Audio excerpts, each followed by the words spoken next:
Muri iki gihe rero tugezemo cy'amashuri abanyeshuri bagiye gusezererwa. Ubu ngiye guhemba abanyeshuri bitwaye neza kandi batsinze neza, sibyo?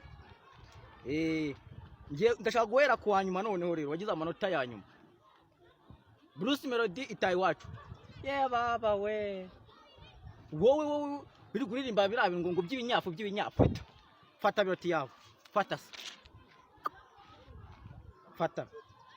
Rero tukajya tugeze kundi wabaye none wamukurikiye wundi no bita Yamano ya papa.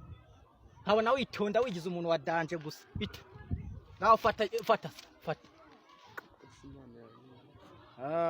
Undi rero wabaye wa mbere noneho sasa rero nubwo ari mugufi ariko yabaye wa mbere noneho wewe turanamuhemba nazanye n'igihembo kiwe dore nazanye n'ikayi ngiye nubwo ari kagufi ariko agatipe bita ka Kenisoro karakaze mutemo gakomera n'amashya ahubwo mugire vuba akibihembo byawe. Sawa rero ibihembo nuko byari byifashe n'abatsinze nabo ngabo.